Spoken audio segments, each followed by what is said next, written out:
welcome to another self-help video. In this video I'm going to show you how to replace your drive clutch cable for your yard machine snowblower.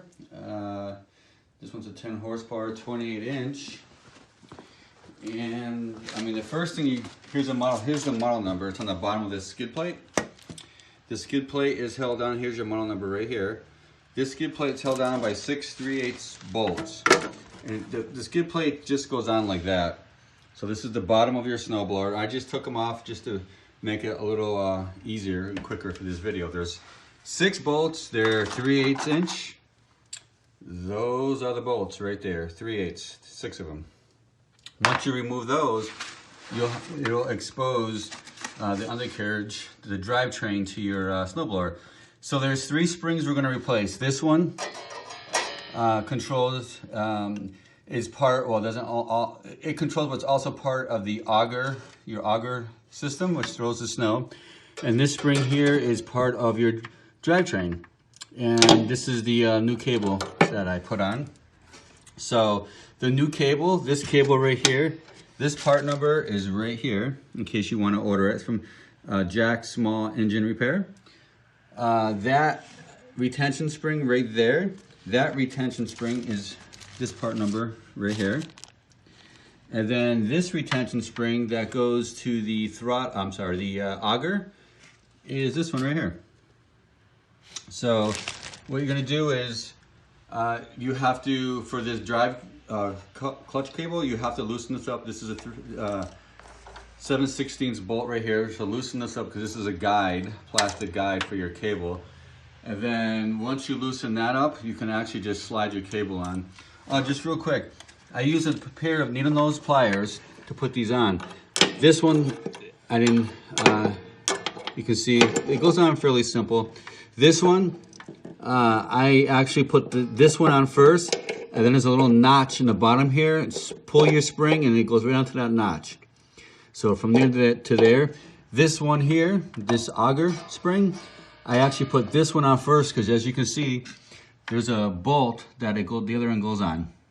It's easier to put that part on first and stretch it onto the bolt. So those are those 2 springs. This one I just put on by hand. I put this on the back side first and I slid it over into that groove. So it goes into that groove, goes up here, and the easiest thing to do for this, so this cable also gives you this part here which goes into your handle. If you try to take your handle apart, you can see how much of a pain it's going to be to get to it. This is it right here. I mean, it's a lot of work. The easiest thing to do, you don't have to replace it. There's nothing wrong with it.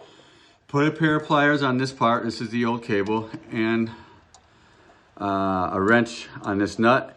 And then when you're holding this, spin this free. You're going to break this nut free, and then just spin this off. And you can see the difference between the threads. The new threads and the old threads. You kind of want to line up the new one the same way. And you would just take the new one and screw it on.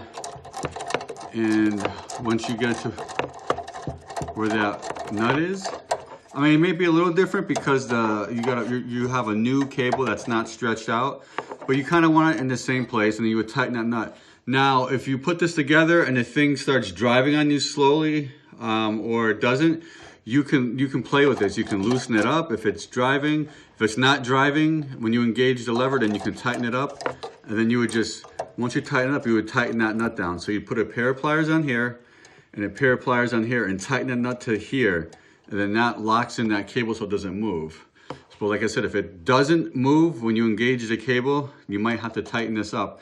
So you would back that off, tighten it up more, and just do a little at a time, then retighten it and see. But that's really it. There's not really much to it. That's the simplest way to do it and save yourself a lot of headache and a lot of time. Then we'll just tighten that back up with the 7/16. As you can see, it's simple. You don't have to take it all the way off. I do highly recommend, since you're going to be replacing this, you might as well replace these 2 springs. They're only $2 a piece, and a peace of mind goes a long way. So that's really it. I hope you enjoyed this video. If you have any comments, leave them in the notes before. I'd be more than happy to walk you through and help you through replacing your cable. And remember, if funk can do, so can you. Peace, guys.